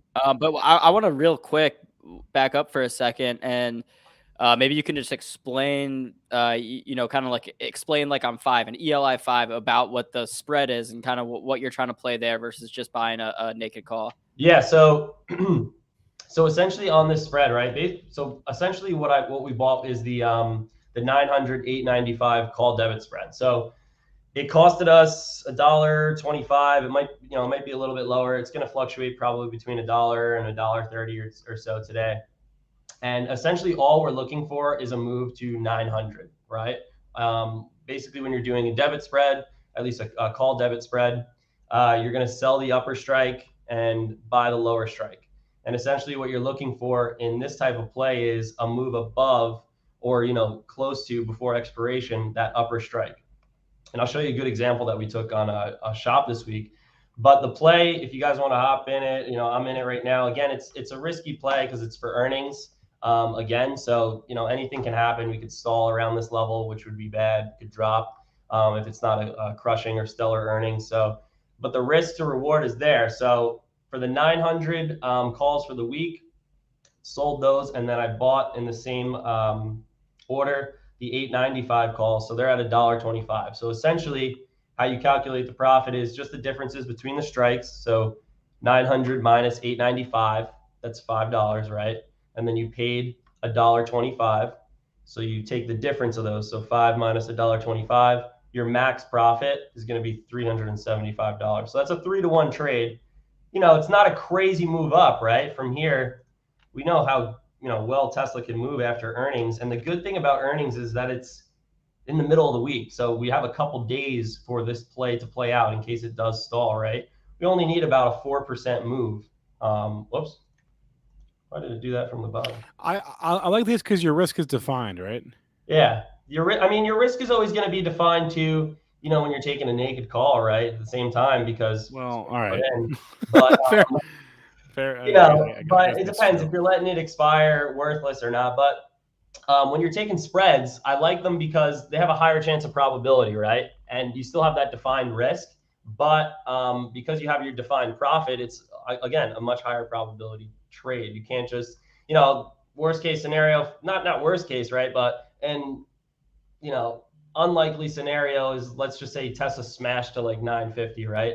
In this case, our max profit would only still be you know, $375, where if we did a naked call, you know, we might make a couple thousand, right? But if you just bought just that $900 call right now, you know, those are going for, let's take a look real quick just to show you. So essentially, if the stock moves down, you're covered because you sold that call at 900. Exactly. Yeah. But then you'd be out of the premium that you spent for the 895 call. Correct. Yeah. So we're still going to be taking a loss, obviously, because the 895 call is going to cost more being in the money, right? But we're only risking that 125 rather than going for, you know, a 900 call just straight up. So the 900 calls right now, if you just take those, sorry, broker's freezing for some reason. The 900 calls right now are going for 355, 350. So, you know, we're risking about a third of the capital to make, you know, 3x our return. Whereas with this trade, right, if you just did the 900 call, excuse me, the 900 calls are going for 510. I was looking at the 910s. So $500. So it's literally 4 times the amount that we're paying for the spread. And in order to break even, just to break even and not even profit on that, you're going to need it to go to 905, right, by the end of the week. Now, if you get a spike tomorrow, you'll probably be up, be able to take profits. But let's just say Tesla's flat. And being flat isn't a bad scenario during earnings, in my opinion, especially when you're at all-time highs. It shows that the stock's able to hold around those all-time high levels. And especially on a chart like this, you know, you take a look at like the hourly, right? You're kind of just flagging down and looking good for a possible breakout, right? So even if we get some type of flat earnings, or even if it dumps a little bit, even, you know, down to around this 850 level, you could still get that explosion back up towards 900.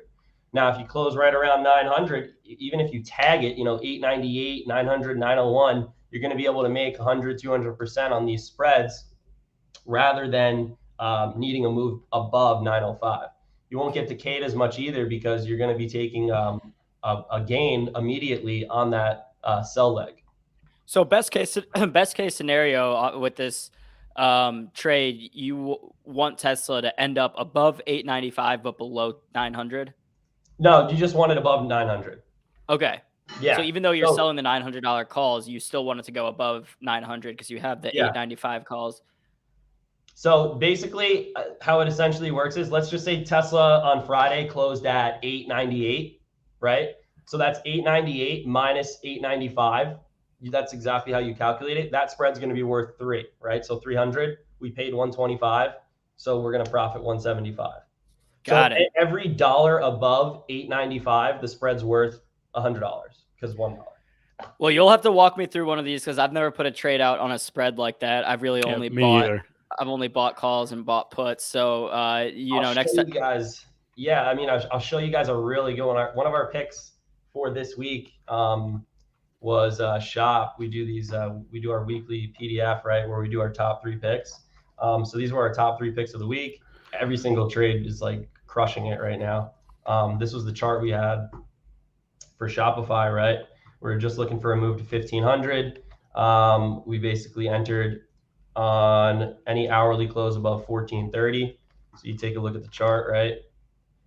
First hour, I think on Monday or second hour did that. Yeah, so first hour on, this was Monday, closed right here. We entered here and just never really pulled back. Now, if you're looking for naked calls on Shop, it can be pretty expensive. So instead, what we did was, and I'll pull it up here, I got them somewhere. Let's see. So instead, what we did on Shop is this, where is it? We did a 1500, 1475 spread. Now that's a pretty wide spread. And the reason I did a wide spread on Shop is because the premium wasn't too bad. And I'll show you why exactly we took this trade again as a spread rather than a naked call, because Shopify is very expensive. It's very volatile. I mean, if I took a naked call again, I'd be up much more, but my risk was defined and I was risking much less on this trade rather than going, you know, $1,000, $1,500, $2,000 into a trade. So we took a debit spread here. This is on Friday into it. And then on Monday, if anybody wasn't in, I signaled that we could have added into that as well. But on Friday, we looked at Shopify 1500, 1475. So this is $375, right? Now the spread is $25 wide.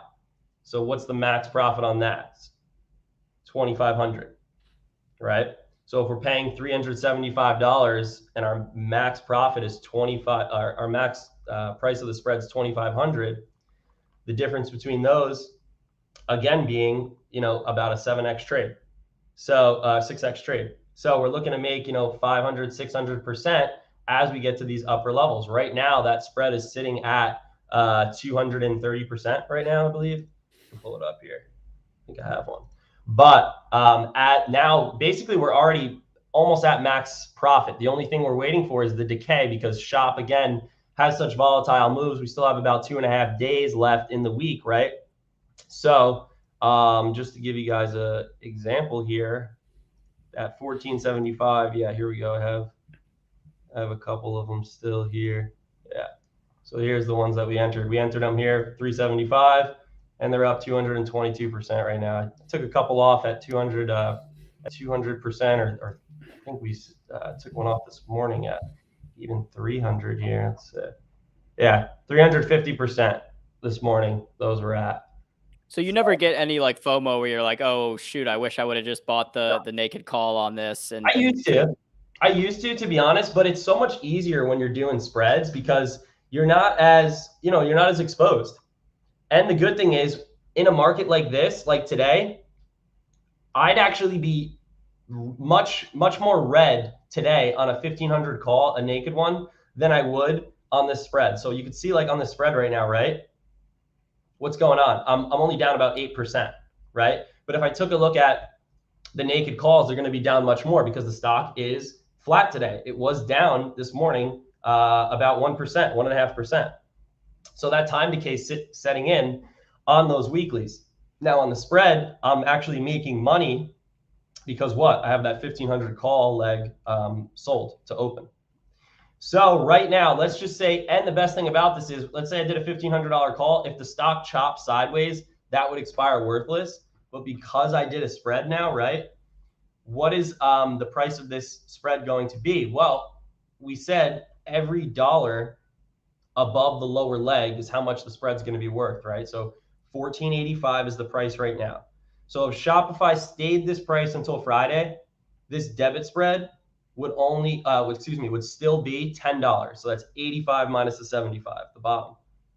So I'm still going to be having $1,000 per spread, and we only paid $375. Whereas the $1,500 call will just start expiring worthless. Got it. What's your timeline on these spreads? Are you looking to like start a spread today and sell it tomorrow, or? Yeah, so I took usually, so the spreads, unfortunately, for the most part, unless you get an explosive move above that sell leg.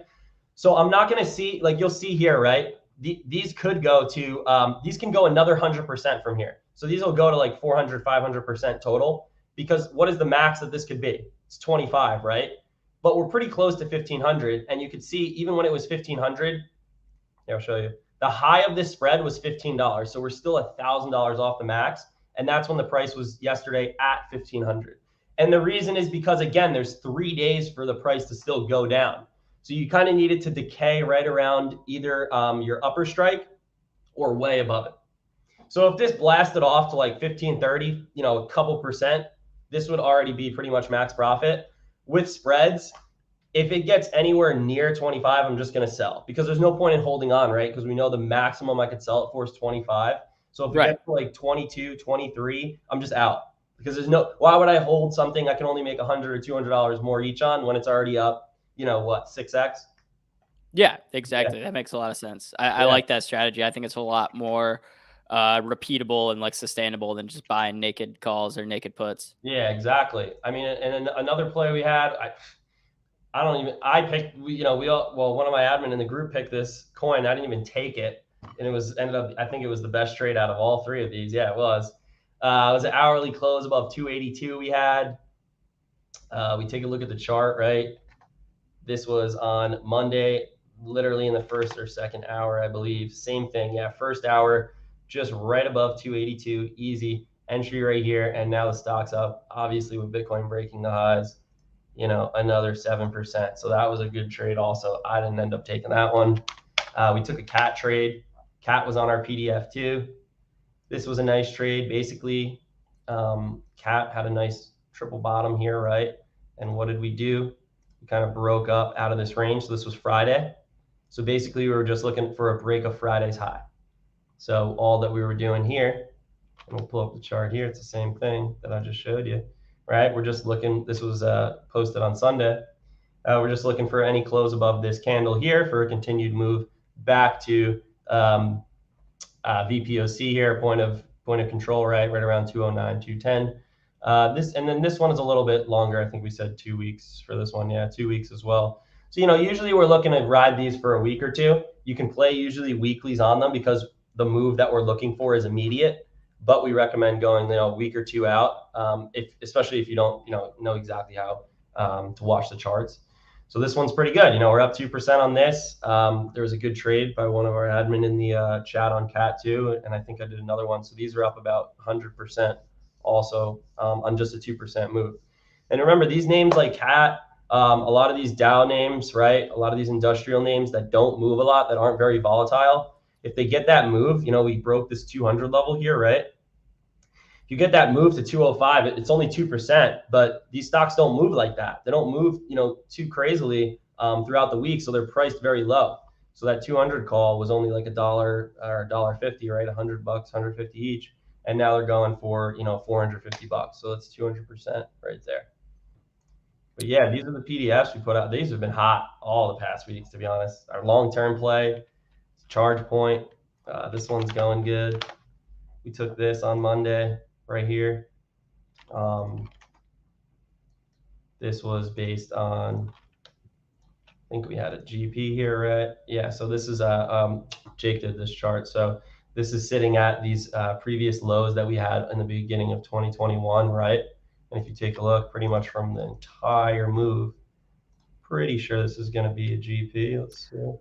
Yeah. Can you go back to that chart you were on right before this one for a second? Yeah. So right there, that little graphic with the green box on top of the red box, that's showing as long as the stock price is in that green range, then it's profitable. If it's in the red one, then it's not profitable.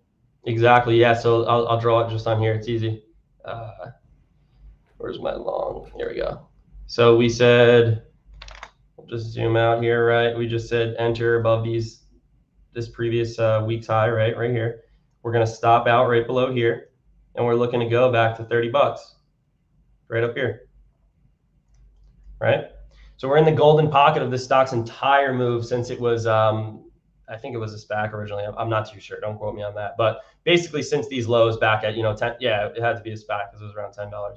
So back at these lows, right, we chopped around the bottom of this golden pocket here from the entire move up. So sitting at the 786, usually it would be a time to stop out. But again, we weren't in around here, right? We waited for this breakout of nice little trend line here, right, with these highs. And that's where we entered this position. And it's a long-term pick, so these are shares.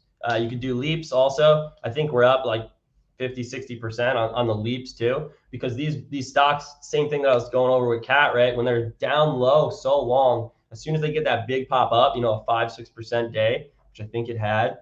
Yeah, was it yesterday, right? Yeah, yesterday it had a 6.5% day. You'll see up here, 6.5%, right? So that was a 30, 40% move, even on contracts that are 2, 3, 4, 5 months out.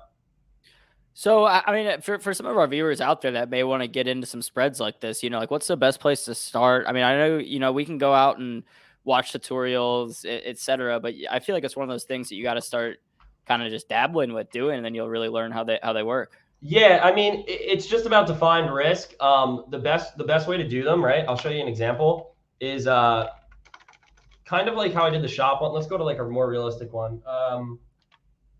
Let's think. Fubo. That one's gonna be hard, probably. Hard. Okay. I was just trying to think. We could do Fubo. Okay, so Fubo, right? First thing you want to do, always, whenever I look at a chart, right, is you want to pick your target. You want to have your target and your stop, right?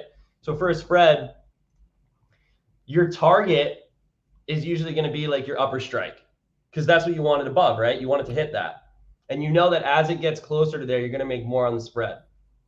So Fubo here, right? We have this channel, right, that we're in. We're hitting the upper portion of it, right? It's pretty much, this is the channel.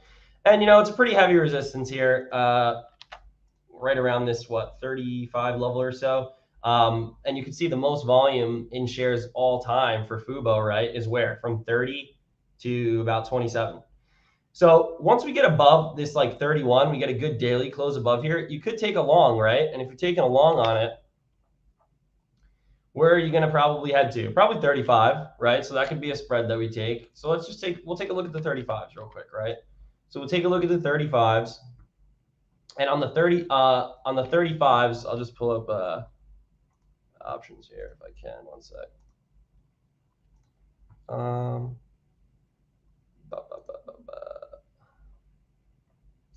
Throw it over. Right. Jay in the chat saying spreads are best for high price names like Amazon, Netflix, Shop, Google, because premiums are very high. Yeah, I'll show you. I'm going to show you something that we did last week too with Amazon here. So I'm just going to pull up the. So do you consider that these spreads to be a sophisticated trade? I mean, I know you can get crazy. Someone's asking about zebra spreads in the chat, whatever. Is this more of a simple? This is I think this is the simplest one. Yeah. So these are just going to be diagonals pretty much. They're the same thing. I'll post a video in the chat real quick so everybody can kind of tune into them, because it's very easy with visuals. Hold on, let me get it for you guys. It's hard to understand without all the visuals and everything. I could explain it to you. You probably have to rewatch this and listen to it a couple times, right? But if you have a video, it's much easier to kind of go back and look at. I have it right here. Yeah, I mean, I understand the basics, but like I said, I've never done these trades myself. So to say that I feel like I'm, have a great understanding, I don't. But I understand it. I just haven't done them myself. Yeah. I think a lot of people in the chat are in that same boat. Yeah, I just posted it, or I will post it. Can I post it? Oh, I have to log in. No, you should be able. If you send it in the private chat on here, I'll link it in the. Yeah. There we go. There we go. Yeah. So guys, he's gonna link it in there. That's a great video. By Skyview. I think they're the best for teaching, because they have the best graphics, and they kind of use real life scenarios, which I kind of like a lot. So that's one of the basic training videos I make my guys go to before they watch some of my advanced ones in our chat. So check out that link, guys, in the chat there. If you want to learn more, watch it later, obviously, while I go over this. But let's just go over that Fubo trade you were just saying. So 35 is our target, right? So how long do we think it's going to take Fubo to get there? Well, we want to allow at least probably 2 weeks. The best way to play spreads is always going to be, for the most part, monthly contracts. Monthly contracts, guys, are going to be the third Friday of every month, right? So this one coming up, the next one, we already missed October, right? So the next one's going to be 11/19. So we take a look at 11/19. I'm going to get rid of some of these strikes. We don't need them. Let's just look at 35, 34. Okay, cool. So this isn't going to be the best example. Well, I guess it'll be good, but usually you want to use spreads for higher price stocks, because your percentage of profit and your actual dollar amount of profit is going to be extremely higher than playing some of these names where your profit's kind of limited. But let's go over it anyway. Let's just say that we wanted the target to be $35, right? So we're trying to hit up here. We have about a month to expiration. Is that doable in a month for Fubo to get up here? For sure. In the past 2 weeks, we went from 20 to 30 alone, 50% move. So if we chop a little bit around here, we do a little chop, we have a breakout, maybe a retest here, and then a pop up, something like that, right? It'll happen a little quicker than this, hopefully. This is into December. Maybe we get something like this, pop up, and something like that, right? We want to probably look at some spreads around that $35 range. So what we can do is sell this $35 call. It's going for about $95 right now, okay? So $95 is what we're taking in. Then we have this $30 call here. The $30 call is going for about $250. Let's just say $250. It's a little bit more, but let's just say $250, okay? We'll keep it simple and say $250 and $1, just to make it easy. Got it. So $250 and $1. So what that means is we're paying $250, guys, for the $30 call, right? And then we're selling the $35 call for $1. So what that means is we're paying a net debit of how much? $1.50, right? So that means our break-even price on this trade is what? 30 plus 150. So 3150. Now, is 3150 easy to get to? For sure, right? We almost hit 3150 yesterday. So if we just get a little bit of a close above this trend line, we only need about a 3% move for it to hit, a 4 or 5% move for it to hit our break even in a month. Is that doable with Fubo? For sure. Now, anything from there is just strictly profit, right? So then if we go, let's say we get to 33, right? How much will this be worth? $2. So then we made how much? We made 30%, about 33%, right? $50 off of 150. If we go to $34, how much is it worth? It's going to be worth $250, right? 34 minus 31.50. That's how much we made profit, $250. If it goes to $35 and above 35, how much is it going to be worth? $5, right? Because 35 minus 30, we paid 150. How much are we profiting on that? The 350. So every dollar that it goes up above our strike, above our break even, we make $100 profit. So rather than just throwing out a $35 call, which you might not even get to, let's just say the stock stalls around $34, right? It takes a little bit of chop and it stalls around $34. Those $35 calls are going to expire, close to worthless, or they're going to be probably around $30, $25. So you're going to be down like 60%. Whereas on the spread, our break even was 31.50. If it hits around 34, you're already up $250. 34 minus 31.50, that's 250 profit.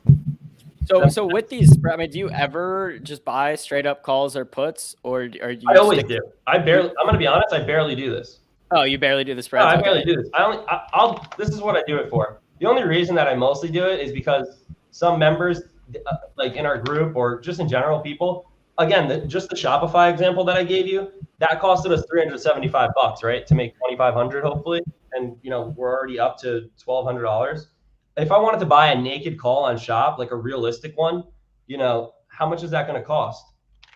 We'll pull up just Shop here, right? $3,000 probably. Even today, keep in mind, this is today. How much is the, we'll go 3-4 we'll go a couple percent out of the money here. This is costing us $600. And keep in mind, this expires in 2 days. So we had a whole week because we bought it on Friday, or if you bought it on Monday, these are going to cost around that $1,000, $1,200 range. So what can you do with the spread? Again, you can make profit as long as it's in between those legs, right? And above your break even, and you can buy multiple. So not only are you able to then do what? Lock in gains when it's under your upper strike and not worry about decay as much, but you're able to trim. And that's the best part about, I think, spreads is trimming, right? Because the only reason that most people don't make a lot, I think, when a stock is trending is they only have one contract. They only have two contracts. So if you're able to buy 3, 4, 5 of these, right? Again, with the Fubo example, if we're buying like the 30, let's just say we bought in that example, right? The 1119s, the 33, the $30 call, was $250, right? So if I bought 4 of those, that's $1,000, right? But the spread that we wanted to buy is $1.50, right? So we can buy, 7, 8 of them, or 6, 7 of them, and it's going to be what? The exact same price. But we're able to do what? Trim 1, trim 2, trim 3, and still have runners. So that's where I think spreads come into play the best, because you're able to profit and take it off the table playing these big names without a lot of money. Got it. Yep. That's how it works, man. You can do some crazy zero dates. Like there's been some crazy stuff on Friday with Amazon. If you happen to do a spread 3,400, those probably costed you $20 and they made you $1,000. So that's 5,000% trade is pretty good.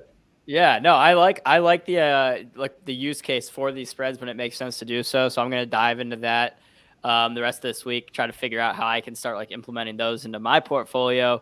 And like I said, Brett, we'd love to have you on, whether it's this time slot or we can get you on in the morning, because I know you said you're a little bit more active in the morning. We do have our own live trading show in the mornings now. So we'll get some good time to make some trades on here. Cool. And make sure you take some. Oh, I don't think you said you can. Well, you should be good on that American Express. I think shit, man. So you want to know what I did? What I did that was so dumb is I looked back at like the day trades that I had in Robinhood, and I was like, oh, the last one was on the 14th. That was 6 days ago. I'm good. And it's 5 trading days, not like 5 days. Yeah. It's 5 trading days. So dumb, man. Dude, you only have so many bullets in your chamber, man. You got to use them wisely. It was a boneheaded mistake, but now I know for the future, and hopefully, Brett, we start making killer trades together. I'll be above that 25K in no time. Oh yeah, dude, it can just be a couple spreads, on Amazon. You never know. Couple spreads, and then we're there, and then I can make as many day trades as I want. You're good though. You're good on this trade for sure. You got earnings, and I think Friday? They're coming out, so you're getting a close up here. You should be able to exit tomorrow. Be good. Maybe we get a little bit of a pump. But yeah, like we were saying in the beginning, right? These financials are strong, so I think this. Yeah. No, I tailed you on the American Express call. I'm looking at right now. I'm up $80, 51%. Yeah. That's when I usually would be trimming right now, but I can't. I'm more worried about my Tesla call that I opened today because. No. Yeah, but hey, you never know. I could get lucky. Tesla could open up 3% tomorrow, and then I'm looking good. But more than likely than not, I'm going to be out of that. Premium that I paid for that contract, but who knows? You can also, do we have time? No, we do not. No, we don't.